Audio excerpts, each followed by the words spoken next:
The shower in the little corner of the tower is the only thing that doesn't feel like it belongs to Vox. Everything else screams his brand: sleek black tile, neon lights pulsing faintly in the walls, an electric blue glow under the mirror that makes your skin look like you've been lit for TV 24/7. But in here, steam fogs all that sharp, glossy aesthetic into something soft, edges blurred, sound muffled. It's one of the rare places in the building where the constant drone of monitors and commercials can't quite reach you. You stand under the hot spray, letting it drum against the back of your neck, fingers massaging shampoo through your hair for a moment. You forget whose tower this is. Forget the overlord who owns half the tech in the Pentagram City and likes to remind everybody of it every 5 minutes. Just water, just warmth, just you. And of course, that's when the door hisses open. You jolt, hand freezing halfway through your hair, the sound unmistakable, the smooth sigh of a sliding bathroom door. Nobody else can open it besides you, and hey, Dollface, I need to pull the analytics from last night's. His voice cuts through the steam before his figure does, lazy and irritated, the way it always gets when something isn't quite already done for him.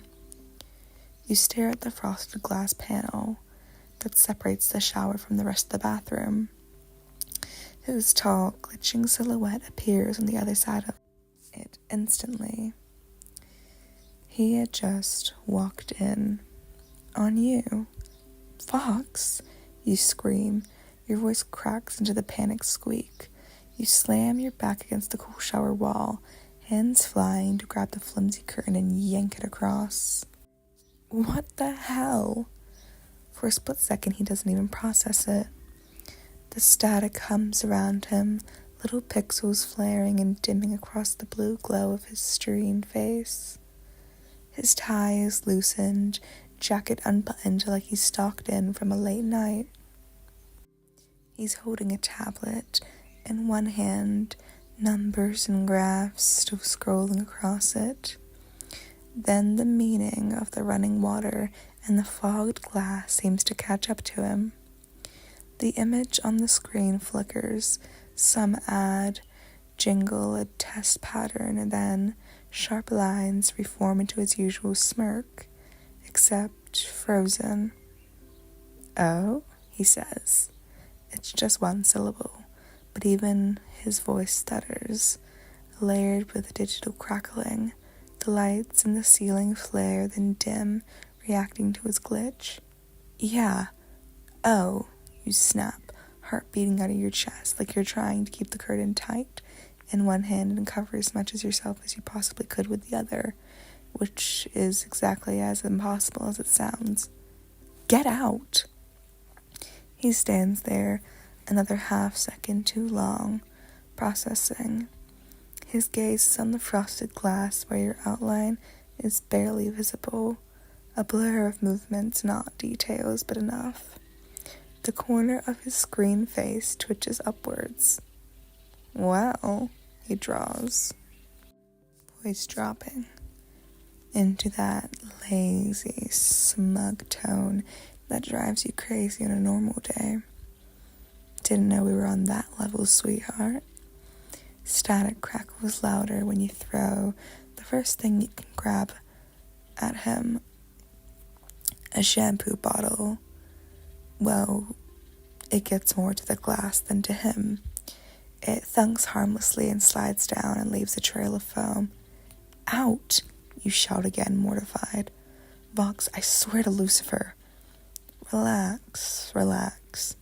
He lifts his free hand in surrender, though he doesn't actually move towards the door yet. The glass is frosted, baby. I'm not seeing anything but a very angry blur. His grin widens. A very cute blur, but still. You groan, more steam filling up the space, heat rushing all the way up to your neck. You can't just walk into my bathroom while I'm showering, you angrily say. He scoffed at that like it was the most ridiculous thing he's heard all day. Correction, I can walk into any room in this building because it's my building. He leans one shoulder against the door, tablet tilted casually in his hand. And you're the one who wanted faster access to me, remember? Open line of communication, ring a bell? I meant work messages, not... You gesture uselessly at yourself behind the curtain. This... His screen flickers again, pixels forming a cartoonishly wide eyes, then snapping back to his usual narrow state. It's subtle, but you know him well enough to see he's thrown off, embarrassed even under all the arrogance. Look, you say, trying not to die of mortification on the spot. Just hand me a towel, please, and go. For once, he doesn't argue immediately. He glances at the chrome rack beside him and grabs a thick, black towel with his free hand and steps closer to the edge of the glass. He stops, just short of arm outstretched. You stare at his silhouette, at the towel hovering there. It means you have to reach out. It means your arm will be visible, bare. Your shoulder may be passing the line of glass. Your stomach flips. Can you just, drop it on the floor and leave? You ask, voice smaller. Silence except for the water. When he answers, his tone is different. Not soft exactly, but the volume turns down on the mockery. Yeah, he says. I can. The towel hits the tile with a soft thump. His foot trips retreat. For a moment you think he's actually going to be decent and leave it at that, but he pauses at the doorway. Just for the record, Fox says, voice slipping back into smug, but edged with something you couldn't quite place. This would have been a lot less complicated if you just answered the comms when I pinged you. You sputter, reaching for the water knob. I was in the shower, you remind him. That's what the waterproof feature's for, babe. You slap the water off and snatch the towel from the floor, wrapping it around your body as possible. Out, you repeat through gritted teeth. He sighs, long and drawn out and dramatic. Fine, I'm going. The door hisses and you hear it slide shut. Well, almost shut. And hey, his voice filters through the crack as smooth as polished glass. You missed a meeting. I kick the door in next time if you want to keep it private. The grin in his words is unmistakable. Put a lock on it. Oh wait, that's still me. You grab the nearest loofah and fling it towards the sound. It hits the door with a soft swack just as it closes. The room is suddenly quiet again, save for the dripping water in your own racing pulse. You catch your reflection in the foggy mirror, hair plastered to your head, towel wrapped messily around you, cheeks burning somewhere in the tower. A TV blares, one of Fox's ads perfectly on, his voice perfect, his appearance perfect, and confident, like he didn't just short-circuit your bathroom. You press your palms to your face again, and later when you finally emerge, in an oversized t-shirt and shorts, hair damp, you find him in the control room. His screen faces back to its usual sleek grin, but when his eyes sweep over you and catch on the water droplets still clinging to your neck, there's a flicker again. Static, a pixelated glitch, like the signal struggling for half a second. Then he smirks.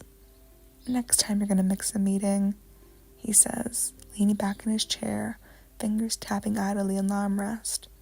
Send me a memo that you're having a wet day off. You cross your arms and fight the smile tugging at the corner of your mouth. Next time, I'm changing the door code. His laugh crackles through the room, all bright and discouraging. You can try, doll. You sure can try. but his gaze lingers a little longer than usual when he turns back to his screens. You swear the image glitches again.